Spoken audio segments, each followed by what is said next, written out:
ලෝකලමා දිනේ වෙනුවෙන් ඔයාලට විශේෂ වැඩසටහන් රාශියක් අපි අද දිනේ සිදු කරන ලබනවා.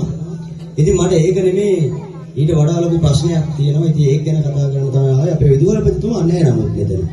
මට අත්‍යවශ්‍යම කෙනා නැහැ වගේ. අතත් අල්ලගන්න ගිහින් හිටියේ. මේ දවස් ටිකේ මීටිනේ අල්ලගන්න. අදත් නෑ වගේ. කමක් නෑ. නමුත් මෙතන පොඩි ප්‍රශ්නයක් තියෙනවා. ඒක ගැන කතා කරන්න තමයි මම ආවේ. ඇත්තම කතාව මේ ගුරුවරු හැමෝම මේකට සම්බන්ධ වුණා. මේක ඇත්තටම මට ප්‍රශ්නයක්. ඉස්කෝලේ ඉඳලා මේ සම්බන්ධ වෙලා තියෙද්දි බලන්න පේන්නේ නැති සම්බන්ධතාවයේ ගුරුවරු හැමෝම සම්බන්ධ වෙලා ඉති. ඔයාලට දකින්න හම්බුනේ නෑ. අපි සිංහසරු ඉසාරසරු දෙන්නේ කවුරුත් මෙතන හිටියේ නෑ.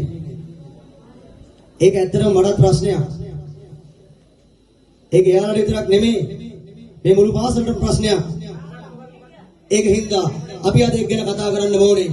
ඔයා මොනවා කිව්වත් අද මේ තුල මම ඒක ගැන කතා කරනවා ඉසාර මහත්තයෝ. පොඩෙන් මේ ළමයි ඉස්සරහා මේ ලෝක ළමා දිනයක් දවසේ මෙහෙම කියන්නේ ගුරුවරු මොකක්ද කරන්නේ දැස්සේ ඉතින් පොඩ්ඩයි අපිට කතා කරන්න දෙන්න. මෙහෙමයි. ඇත්තටම අපි මේ කතාව ප්‍රසිද්ධ වේදිකාවක කියන දෙවියන්ගේ අතිශයින්ම ප්‍රථම අවස්ථාවට තමයි. ඔයා දන්නවද මේ අබේසික සර් කියන්නේ කවුද කියලා? ඕන්නේ ඉසාරසෝවා කියන්න. ඒකක් නෑ. අනිත් දානේ සභාවක ඒක ඉදිරිපත් කරනකොටවත් කැමති නෑ. හැබැයි පුතේ ඔයා දන්නවද මේ අබේසිංහ සර් කියන්නේ මේ මුළු ආසියාවෙම හොඳම රංගන ශිල්පියා. හොඳම නාට්‍ය ශිල්පියා. ඒ වගේම හොඳම ගායකයා වෙන්න ගියා. නමුත් SMS පහක් මැදලා වැඩේ පැටලුණා. උන් හොර කරානවා නැත්තම් ඒක ඇත්ත. ඒ වගේම මේ අපේ සර් මුළු ආසියාවෙම විශිෂ්ටතම රංගදරයෙක්. එතුමාට ලැබුණා සම්මානයක්. මම විශ්වාස කරනවා ආසියාවේ හොඳම නාට්‍ය නම් ඔබත් බලා ඇති. ඔබ නරඹා තිබිය යුතුයි. මොකද්ද මේ? එන්ටෝකොමැනිගේ බන්ට් එක දිගේ. මෙතුමා තමයි සම්මානය ගත්තේ. ඒ විතරක් නෙවෙයි.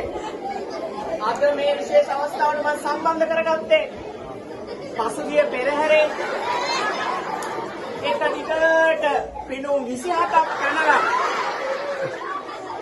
27 වෙනි පිනුම පෙරහැරේ හස්තිරාජයාට ඉහළින් පනින්න ගිහිල්ලා අනේ ඇත්තල දෙක මතට කඩන් වැටිලා පෙරහැරවල මන්න ඒ හැදුණු අසනීපෙන් පස්සේ තමයි මෙතෙන්ට එක්කගෙන ආවේ. කියනවා නම් තව ඕන තරම් දේවල් තියෙනවා අපිට මේ කියන්න. ඕනේ නෑ ඉෂාර සර්. පුතේ මෙතුමා ගැන කියනවා නම් මෙතුමා තමා ශාසක කැමතිත් නෑ මේවා තන කියනවාට. ඇත්ත. මම විතරයි දන්නේ. පුතේ මෙතුමා තමා යුරෝපයේ ඉන්න හොඳම වාදන ශිල්පියා. රංගන ශිල්පියා. ඒ වගේම ගායන ශිල්පියා.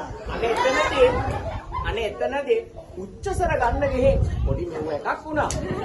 ඒ ඉසාර සර්ගේ රංගන කුසලතාවය ගැන කතා කරන්නේ. වැට දිගට ගැට පොලොස් නැමැති මහා කාවේ හොඳම නළුවා මෙතුමා. ඒ වගේ මතකද මයිකල් ජැක්සන්?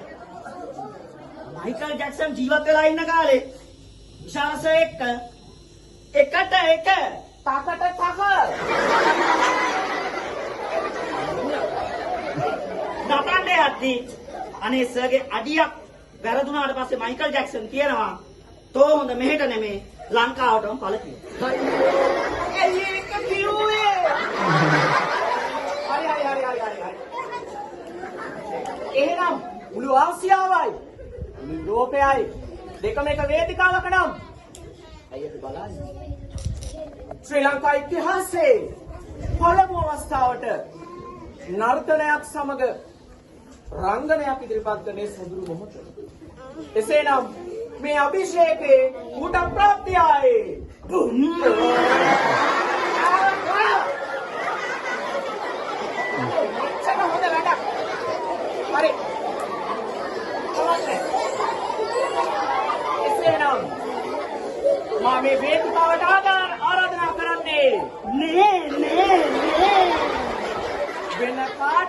වෙයි.